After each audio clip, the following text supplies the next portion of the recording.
નમસ્કાર દર્શક મિત્રો, આજે હું તમારી સમક્ષ શીતળા સાતમની વાર્તા લઈને આવી છું.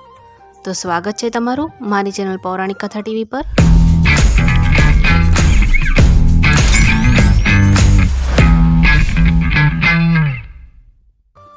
શ્રાવણ વદ સાતમના દિવસે સૌભાગ્યવતી સ્ત્રીઓ આ વ્રત કરે છે.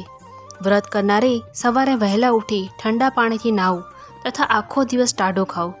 એ દિવસે ચૂલો સળગાવો નહીં. ઘીનો દીવો કરી શીતળામાની વાર્તા સાંભળવી અથવા કહેવી. આ વ્રત કરવાથી ધન, ધાન્ય, સંતાન અને સૌભાગ્ય પ્રાપ્ત થાય છે. રંગપુર નામે એક ગામમાં સાસુ અને દેરાણી જેઠાણી રહેતા હતા. બંને વહુઓને દેવના દીધેલા એક દીકરા હતા. મોટી વહુ ઈર્ષાખોર હતી, જ્યારે નાની વહુ ભલી, ભોળી અને પ્રેમાળ હતી. એક વખત શ્રાવણ માસમાં રાંધણછઠનો દિવસ આવ્યો. સાસુએ નાની વહુને રાંધવા બેસાડી. નાની વહુ રાતના 12 વાગ્યા સુધી રાંધતી હતી. એટલામાં ઘોડિયામાં સૂતેલો છોકરો રડવા માંડ્યો. આથી બધું કામ પડતું મૂકીને વહુ છોકરાને લઈને જરા આડે પડખે થઈ અને થાકના લીધે જોતજોતામાં ઊંઘી ગઈ અને ચૂલો સળગતો જ રહી ગયો. મધરાત પછી શીતળામાં ફરવા નીકળ્યા. તેઓ ફરતા ફરતા નાની વહુના ઘરે આવી પહોંચ્યા અને ચૂલામાં આળોટવા લાગ્યા. પણ આ શું? શીતળામાના શરીરમાં ઠંડક લાગવાને બદલે લાય લાગવા લાગી. તેઓ આખા શરીરે દાઝી ગયા. આથી તેમણે ગુસ્સે થઈને નાની વહુને શાપ આપ્યો, જેવું મારું શરીર બળ્યું એવું તારું પેટ બળજો. સવારમાં ઉઠીને વહુએ જોયું તો ચૂલો સળગતો રહ્યો હતો. પડખામાં સૂતેલો છોકરો મૃત દશામાં હતો. તેનું આખું શરીર દાઝી ગયું હતું. નાની વહુ તો ચોધાર આંસુએ રડવા લાગી. તેને ખ્યાલ આવી ગયો કે જરૂર શીતળામાએ શાપ આપ્યો હશે. તે રડતી રડતી સાસુમા પાસે ગઈ અને બધી વાત કહી સંભળાવી. સાસુમાએ તેને સાંત્વના આપતા કહ્યું, તું શાંત થઈ જા અને શીતળામા પાસે જઈ કર ગરજે. માં સૌ સારાવાના કરશે. સાસુમાના આશીર્વાદ લઈ છોકરાને ટોપલામાં નાખી નાની વહુ ચાલી નીકળી. રસ્તામાં 2 તલાવડી તેને જોવામાં આવી. બંને તલાવડીના પાણી એકબીજામાં ભળી જતા હતા. તલાવડી પાણીથી છલોછલ ભરેલી હતી, પણ જન, જનાવર કે પશુ પક્ષી કોઈએ તલાવડીનું પાણી પીતું ન હતું અને જો પીએ તો તાત્કાલિક મૃત્યુ પામતું હતું. નાની વહુને જોઈ તલાવડીઓ બોલી, બહેન તું ક્યાં જાય છે? નાની વહુએ કહ્યું, હું શીતળામા પાસે મારા શાપનું નિવારણ કરવા જાઉં છું. તેમના કોપથી મારો દીકરો મૃત્યુ પામ્યો છે, એને સજીવન કરવા જાઉં છું. તલાવડીએ કહ્યું, બહેન અમે એવા તે શાપ આપ કર્યા હશે કે કોઈ અમારું પાણી જ પીતું નથી અને જો ભૂલે ચૂકે પીવે તો મૃત્યુ પામે છે. માટે મહેરબાની કરીને અમારા પાપનું નિવારણ શીતળામાને પૂછતી આવજે. નાની વહુ ડોકું હલાવી આગળ વધી. આગળ જતાં રસ્તામાં તેને 2 આખલા મળ્યા. તેમની કોટે ઘંટીના પડ લટકતા હતા અને તેઓ લડતા હતા. નાની વહુને જોઈ આખલાઓ બોલ્યા, બહેન તું ક્યાં જાય છે? મારા શાપનું નિવારણ કરવા હું શીતળામા પાસે જાઉં છું. આખલાએ કહ્યું, અમે એવા તે શાપ આપ કર્યા હશે કે અમે સદાય લડ્યા જ કરીએ છીએ. મહેરબાની કરીને અમારા પાપનું નિવારણ પણ પૂછતી આવજે. નાની વહુ તેમને હા કહી ત્યાંથી આગળ આવી. થોડે દૂર ગયા પછી તેણે જોયું તો બોરડીના ઝાડ નીચે એક ડોશીમાં પોતાના જીથરા જેવા વાળને ખંજવાળતા બેઠા હતા.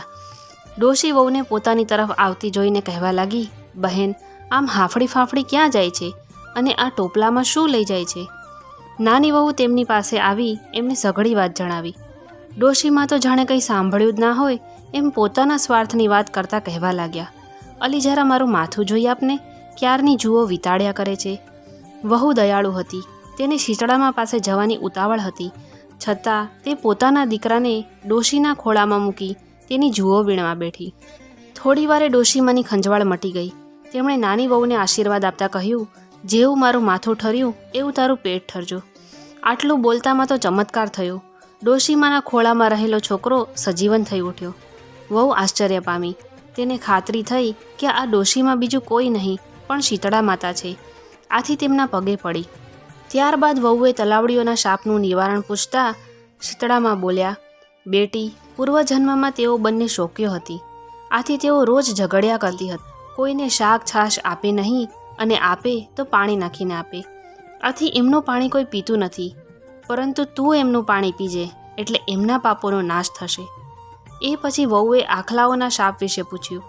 તેના જવાબમાં શીતળામા બોલી ઉઠ્યા, બેટી ગયા ભવમાં એ બંને દેરાણી જેઠાણી હતા. તેઓ એટલા બધા ઈર્ષાળુ હતા કે કોઈને દળવા ખાંડવા દેતા ન હતા. આથી આ ભવે તેઓ આખલા બનીને એમના કોટે ઘંટીના પડ બાંધીને લડ્યા કરે છે.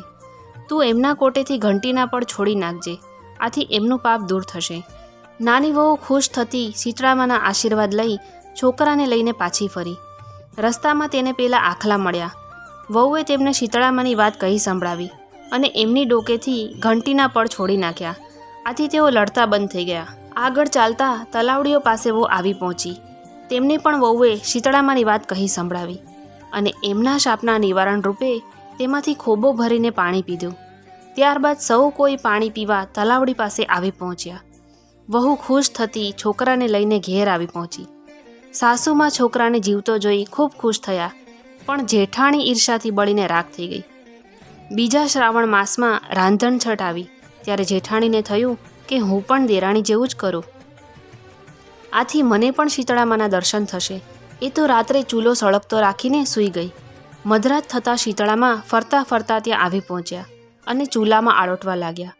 આથી એમનું શરીર દાઝી ગયું. એમણે ગુસ્સે થઈને શ્રાપ આપ્યો, જેવું મારું શરીર બળ્યું એવું એનું પેટ બળજો. બીજે દિવસે સવારે ઉઠીને જેઠાણીએ ઘોડિયામાં જોયું તો છોકરો મૃત્યુ પામ્યો હતો.